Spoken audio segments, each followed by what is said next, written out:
Have you tried out puff vinyl yet? There are a few nuances to it. It is not at all like regular vinyl. It is super cool though. Hi y'all, and welcome to Daily Dose of DIY. Today I'm going to show you everything you need to know to make a puff vinyl shirt. I even have some designs like this one that you can use to make your very own shirt. Let's hop right on into it and take a look at the supplies you'll need to make this amazing puff vinyl. I will link you everything you need to do this in the description down below, so be sure to check there. I'm using Caesar brand Easy Puff Vinyl. It is amazing. I'm going to use a t-shirt guide so that we get it on straight, and I have a handy D&D new weeding pin. It's from the Cricut Crafters Club, and when you sign up you will get one free, so be sure to look for that link if you are interested in having crafts delivered straight to your door every month. And you'll need a heat press machine or your easy press. The easy press works well, but you do need firm pressure. What you do not want to use is parchment paper or Teflon sheets for puff vinyl, so put those away. We're not going to need them. Let's head right on over into Design Space and I'll show you the SVGs I am offering you and what you need to do to prepare to cut them. Okay, we're in Design Space and here are the 3 SVGs you will get for free. I will put the link in the description down below for you so that you can go ahead and grab them. And if you need help uploading and downloading, there'll be instructions for that as well. So there is a cool wave design that says America, God shed his grace on thee, or faith, family, and freedom. And for today's tutorial, I am going to make the America shirt. So I have this in Design Space, and the first thing I'm going to do is come up and hit the ungroup button on the top of the layers menu, and then click anywhere on the canvas and it will be ungrouped. And then I'm going to change, I want the center to cut in red. I'm doing red and navy. So we're going to change that so it will change the matte color. The next thing you want to do is select them all again and double check your size. Now usually it's anywhere between 12 or 9 and 11.5 inches is good for a shirt. If you're a small shirt, you want to stick closer to the 9 to 10, but if you wear a larger size, as I do, we're going to make this a little bit bigger. I'm going to go to 11. Close to 11 is good. And the next thing I'm going to do while they are both selected is to go ahead and flip them now so I don't have to worry about mirroring each mat. So I'm at the top menu where it says flip, and we're going to flip horizontal. And then look at that, it is automatically mirrored and we don't have to worry about mirroring our mats. After that is done, we go ahead and click the Make It button. On the next screen, you will see our cut mats. And if you wanted to mirror them here instead of down below like we did before, you would just click this little mirror button underneath every mat. I don't like to do that though, so I just do it right in Design Space. We're going to click continue, and you want to cut this under the setting of heat transfer vinyl. So if you have an Explorer, go ahead and set your dial to custom because you want to be able to browse all materials. And once the list comes up, we're going to type in heat, and then right here at the top, heat transfer non-Cricut. That's what we want to use to cut this on. And then I'm going to click done. Now, my maker does not always cut through things as it should, so I'm going to bump my pressure up to more. If yours is the same, you might want to do that. Or if your Cricut tends to cut through too far, like it cuts the carrier sheet, you might want to go to less. But I know for mine, I need to go to more. So let's go get our mask loaded and get this cut. One thing with puff vinyl that's a little bit different is you want the shiny side up, and it's very easy for me to tell which side is shiny and which side is dull under all these lights. But if you cannot figure it out in your own home, just take your weeding tool and poke a little corner and see if you get vinyl.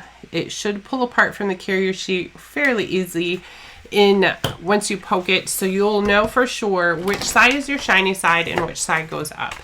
And we're just going to line it up to the top left corner, across the top and bottom, across the top and side, excuse me, and smooth it down, and we'll go ahead and get this cut. I had this issue before. The sides don't want to stay down, so I think I might just add some tape really quick. we'll go ahead and load it and get cut, and then I will show you how to weed it. Now that my vinyl's cut, I'm going to go ahead and cut the different words apart. You want to make sure you get them cut nice and close to your lettering, because you cannot layer puff vinyl, and we're going to need to stack this all up and press it at one time. You can layer puff vinyl on top of regular heat transfer vinyl, but you cannot layer puff vinyl on top of puff vinyl. And you also cannot double press. So you cannot press one word and then peel your carrier sheet and press another word, because double pressing it will make the puff go flat. So it's a one and done type of deal. Make sure that you get trimmed as close to the edges as you can. We're also going to go ahead and weed this. It's a very easy to weed. Pull up a corner and then get out all the centers of your letters. I like to turn it around when I'm finished and look at it from the front view to make sure I didn't miss anything. Next, you want to go ahead and get your heat press turned on. We're going to heat this to 280 degrees and set your timer for 10 seconds. Once your heat press is heated, we're going to go ahead and do a pre-press on our shirt. I have my heat mat underneath here. We're just going to get the shirt warmed up. It removes any wrinkles or any moisture from the shirt if you are in a humid area. Now I'm going to take my handy dandy t-shirt guide. The center will go at the center of the V, or if you're using a scoop neck, you can use the tags to center up. And I'm going to put that up so that the edge of this goes to the very edge of the collar. And we're going to start with our first word. Make sure I get the top one right. And to get this centered, you can fold it in half backwards so the sticky side is out, and put a little crease down the center. So now you can line up your crease with where it says center here. And I'm going to put it so the top of the vinyl is touching the top of, or the bottom of my guide. It goes over here because it's a wave design, but that's okay. Once this vinyl is in place, I'm going to hold it down with my finger and just remove the guide. And then the stickiness of the carrier sheet will help keep that in place. So the next word we're going to do, remember we cannot press and then press our next word. We're going to line up right underneath it. If you need to find the center of this one, you can do the same thing, and then you can line up your creases. Now you need to make sure the vinyl back here does not hit the carrier sheet of your first word. I did that on mine. I wasn't showing over here on the F, this side. I was not looking at this side close enough. I was making sure I was lined up down here, but I wasn't lined up down there.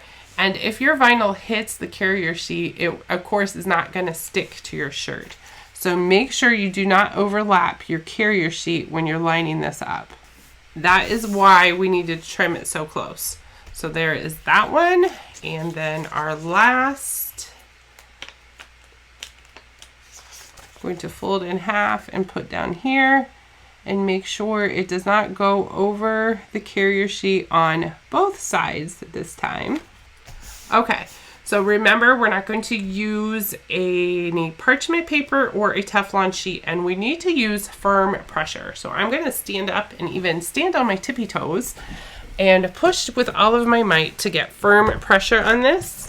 I'm going to hit my timer, and we're going to press it for 10 seconds. Once the 10 seconds is up, this is a hot peel, and you'll probably see your carrier sheet is already coming away. So we're just going to go ahead and peel it off. And you'll see down here again, just a tiny, tiny bit. I got it stuck to that carrier sheet, but it still turned out okay. So that is how our puffed vinyl looks. You can see that nice 3D effect there. I love it. Now, to care for this after you have it pressed, first of all, do not wash it for the first 24 hours. Go ahead and let it set and cure. And then what you want to do is you want to flip it inside out and then wash it in cool water on a gentle cycle and tumble dry low. So remember to always flip your shirts inside out. That's any kind of vinyl. cool wash, gentle cycle, and tumble dry low, and they will last you a long time. I hope you enjoyed this tutorial. If you have, be sure to like and subscribe for more fun Cricut crafts and tutorials, and enjoy your new puff vinyl shirts. God bless.